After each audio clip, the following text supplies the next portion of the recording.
السلام علیکم دوستو، خوش آمدید کہتے ہیں آپ کو اسلام اینڈ دی یونیورس کی چوتھی ایپیسوڈ میں، جس کا ٹاپک ہے سورج۔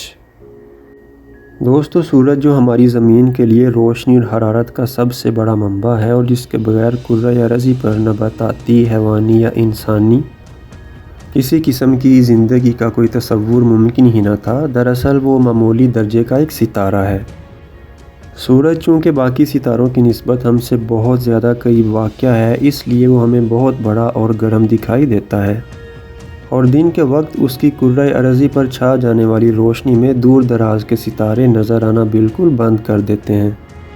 دوستو، سورج کی روشنی ہمارے لیے زندگی کی سب سے بڑی نعمت ہے۔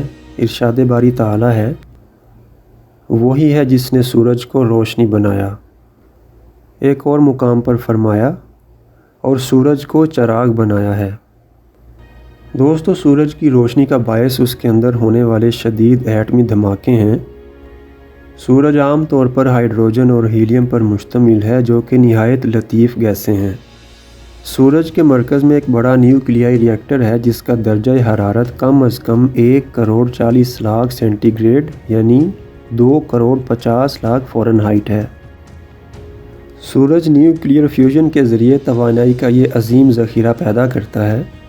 اس نیوکلیائی عمل کے دوران اس میں موجود ہائیڈروجن ہیلیم میں تبدیل ہوتی چلی جا رہی ہے، جس سے روشنی اور حرارت کی صورت میں شدید توانائی کا اخراج عمل میں آتا ہے۔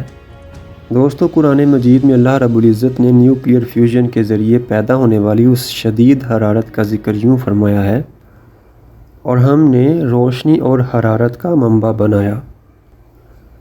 دوستو، اتنے عظیم درجہ حرارت کو برقرار رکھنے کے لیے سورج 40 لاکھ ٹن فی سیکنڈ کی شرح سے توانائی کی صورت میں اپنی کمیت کا اخراج کر رہا ہے۔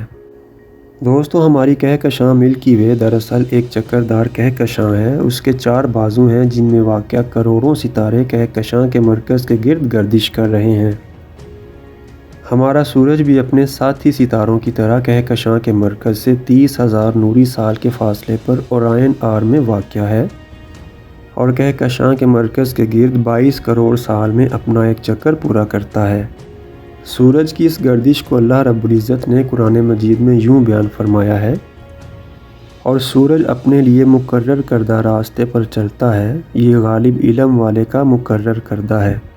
دوستو، سورج ہمارے لیے وقت کی پیمائش کا ایک قدرتی ذریعہ ہے۔ دنوں اور سالوں کا تعین اور شمار کرنا اسی کے ذریعے ممکن ہے۔ زمین سورج کے گرد اپنا ایک چکر 365 دن 5 گھنٹے 48 منٹ اور تقریباً 47 سیکنڈ میں پورا کرتی ہے۔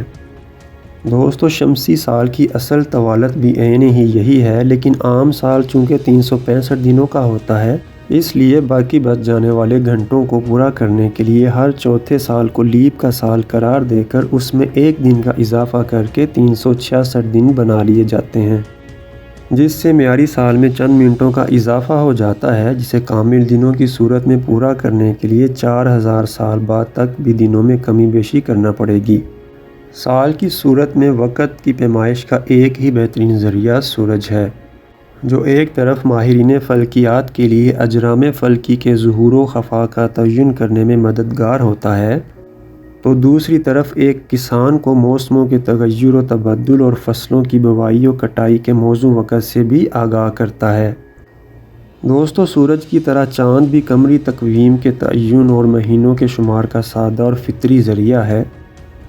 اللہ رب العزت نے سورج اور چاند دونوں کو وقت کی پیمائش کا ذریعہ بنایا ہے۔ اسی سلسلے میں ارشاد ایزدی ہے، سورج اور چاند معلوم اور مقررہ حسابات کے مطابق ہیں۔ دوستو، سورج سمیت تمام ستاروں میں ہائیڈروجن اور ہیلیم کی ایک بڑی مقدار موجود ہے، جو جلتے ہوئے روشنی اور حرارت خارج کرتی ہے۔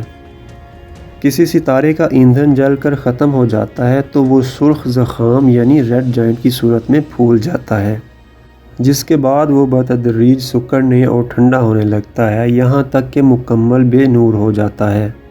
دوستو، ہمارے سورج کے ساتھ بھی کچھ یہی ہوگا۔ سورج ستاروں کے جس قبیل سے تعلق رکھتا ہے، اس حساب سے اس کی کل عمر 9 ارب سال کے لگ بھگ ہے، جس میں سے 4.5 ارب سال وہ گزار چکا ہے، گویا وہ عہد شباب میں ہے۔